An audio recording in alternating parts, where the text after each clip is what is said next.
مسیح میں آپ سب کو سلام۔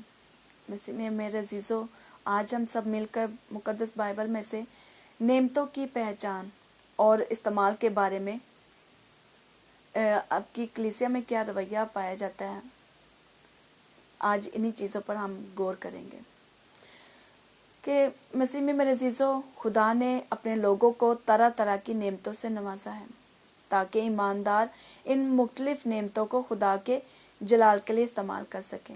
خدا نے بعض ایمانداروں کو ایک اور کچھ کو ایک سے زیادہ بھی نعمتیں دی ہیں جو کہ مدرجہ ذیل ہیں۔ خدا نے کچھ لوگوں کو طبعی طور پر صبر و تحمل اور برداشت کی روح سے معمور کیا ہے، اور کچھ لوگوں کو طبعی طور پر اپنے ذاتی معاملات اور کام کاج کو بڑے منظم طریقے سے نبھانے کی نعمت دی ہے، کیونکہ ان کی طبیعت میں نظم و ضبط کی خوبی ہے، اور کچھ کو فروتن، حلیم اور صلح پسند نعمت دی، اس لیے وہ بہت سے جھگڑوں سے بچتے اور ماحول کو خوشگوار بناتے ہیں۔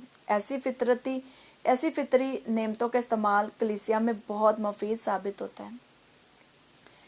میرے عزیزوں، جس کسی کے پاس موسیقی کی یہ نعمت ہوتی ہے، وہ اس نعمت سے خدا کے گھر میں عبادت کے دوران خدا کی تعریف کو خوبصورت بنانے کی خدمت سے خدا کے نام کو جلال دینے کا وسیلہ بنتا ہے، کیونکہ وہ ترنم کی نئی نئی دھنوں اور انداز کو اپنی موسیقی کی نعمت سے خوبصورت بناتا ہے۔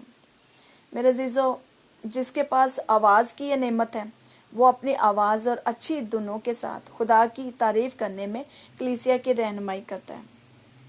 ایماندار جب خداوند کی تعریف اچھی آواز اور انداز سے کرتے ہیں تو انہیں روحانی خوشی اور روح کی تازگی مہیا آتی ہے۔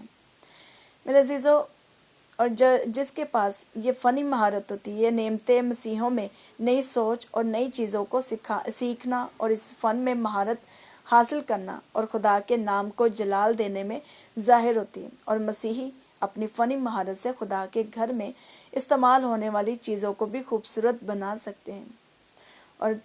اور تعلیم و روزگار، یہ تعلیم و تربیت ایک بہت بڑی نعمت ہے۔ اس نعمت کے لیے خدا کا شکر گزار ہونا چاہیے، کیونکہ پیشہ انسان کے اندر ایک نئی سوچ پیدا کر دیتا ہے۔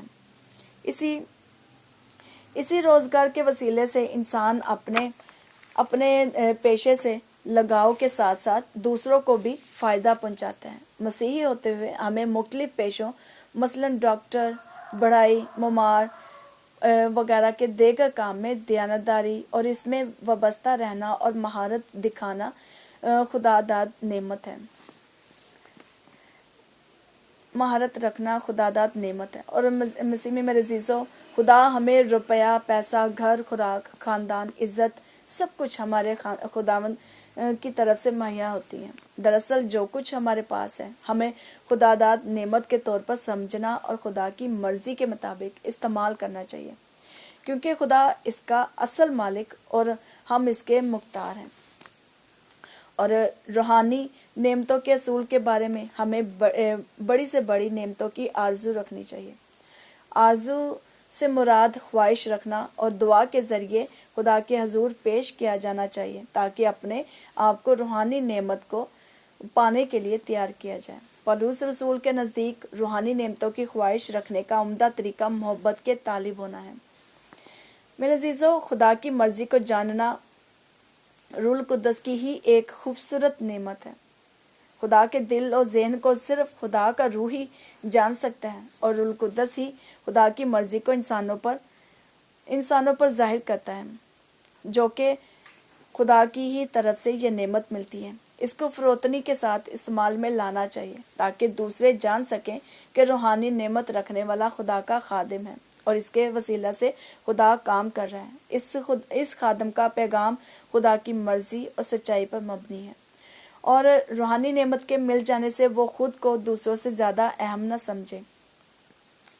میرے عزیزوں، اکثر نوجوان خادم جب اپنے اندر منادی اور کلیسیا میں تعلیم دینے کی خدمت کو محسوس کرتے ہیں تو ان کی خواہش ہوتی ہے کہ انہیں بھی کلیسیا میں موقع دیا جائے تاکہ وہ بھی لوگوں کو تعلیم دینے اور مسیح کے پاس لانے کی خدمت انجام دے سکیں، لیکن کلیسیا کی طرف سے عموماً انہیں فوری اجازت نہیں دی جاتی، بلکہ انہیں انتظار کرنے اور مزید تیاری کرنے کے لیے کہا جاتا ہے۔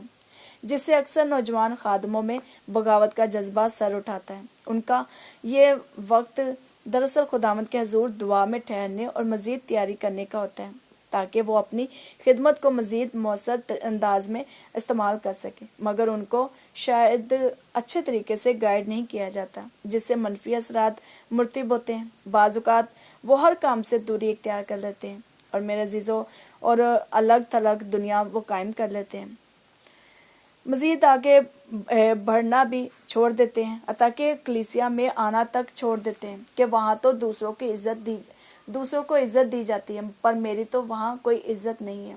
تو ایسے میں کلیسیائی خادم یا منتظمین کو چاہیے کہ وہ ہر حال میں اپنی نعمتوں کا استعمال کرتے ہوئے شخصی ترقی کی بجائے ساری کلیسیا کی ترقی کو سامنے رکھیں۔ یوں وہ ہمیشہ اپنے آپ کو خدا کے تابع کر کے روح کی نعمتوں کا استعمال کریں گے۔ آمین۔ خدا آپ سب کو خدا کا کلام پڑھنے اور اس پر عمل کرنے کی توفیق عطا فرمائے۔ خدا آپ سب کو بہت برکت دے۔ مسیح میں آپ کی خادمہ سنم نور۔